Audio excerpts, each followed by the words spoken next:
Surprise! I am back in Australia, and boy oh boy do I have the craziest, most encouraging story for you today.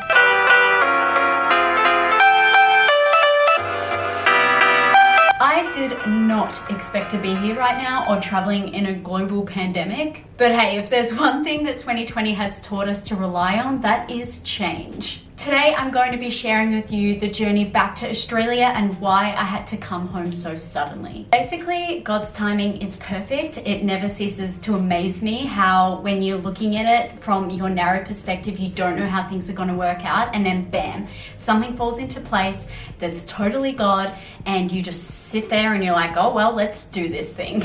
I make faith and lifestyle videos to help you live a joyful and empowered life, so make sure that you subscribe, hit the bell notification so that you never miss an upload, and also thumbs up this video.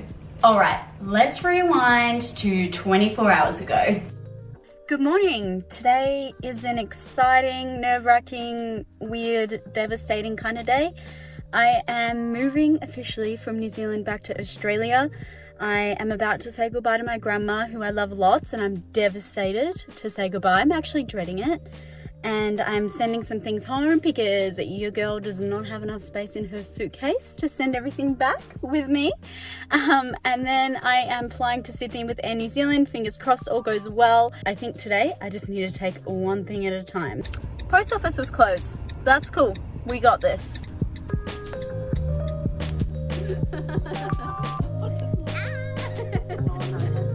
Bye, Grandma!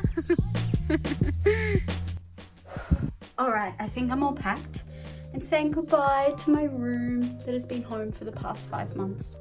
Baby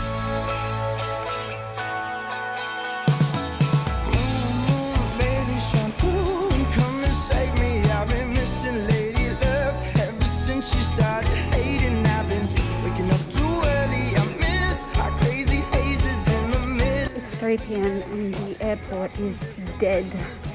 I've never seen it this quiet. It's so eerie. Change, but do you ever wake up feeling like everything is strange? We should buy a one-way ticket and board onto a plane and fly it straight into a black hole somewhere out in outer space, girl.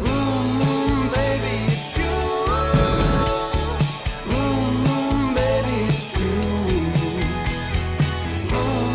Baby, it's you. I don't want anything else but you. Okay, so update for you all. I've arrived in Sydney. The flight was really good. Everything was very well organised. Probably the most terrifying part was that the army just walked me up to my room and closed that door.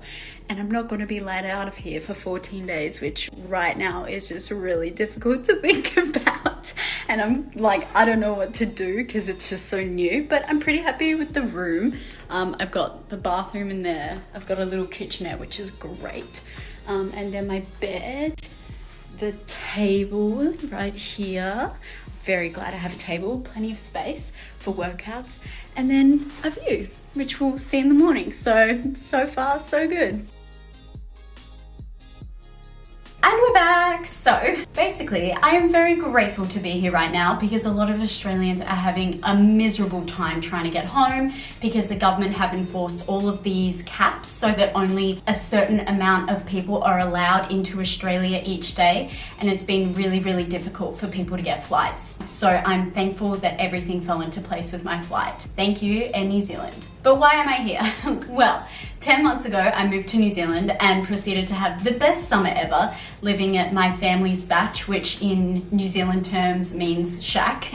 And it was incredible. I had the time of my life, and then COVID hit. And my plans to return to Europe to be a tour guide fell out the window. So I thought, heck, why not? Let's just stay for an extra 5 months in New Zealand. And that's what happened. I lived with my family in Auckland. I saved up some money at a new job, and I met some really beautiful people in the process. The whole time was actually a complete blessing in disguise because this is quality time I had with my Kiwi family that I never would have had otherwise.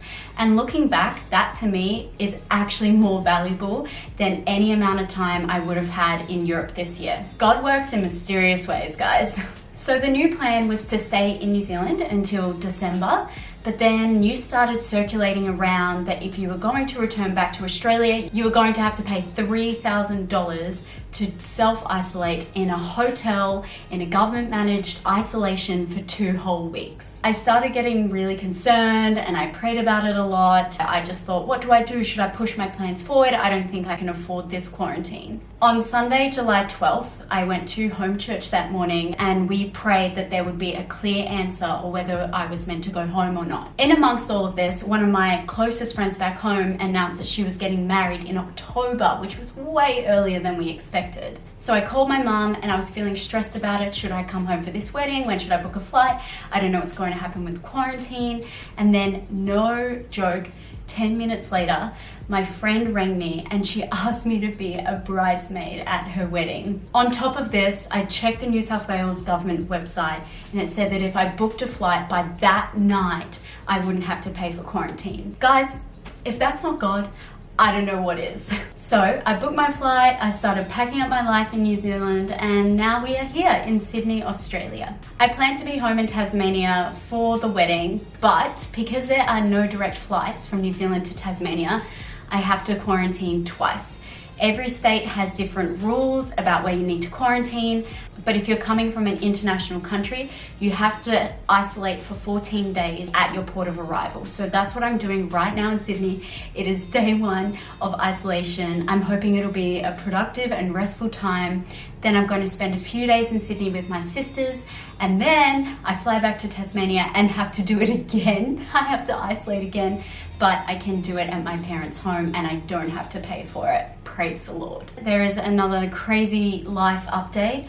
Who would have thought that I'd be here? I certainly didn't, but God's timing is perfect and I totally believe that. If you're going through something right now and trying to figure out the answer, what you should do, making decisions, I'm gonna make a whole nother video about that tomorrow, so stay tuned for that one.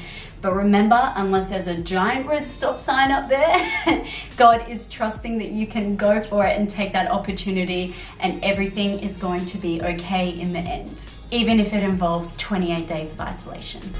Thank you so much for watching this video. Make sure you subscribe, hit the bell, and give it a thumbs up to support my channel. Have a wonderful day wherever you are in the world, and I will see you very soon.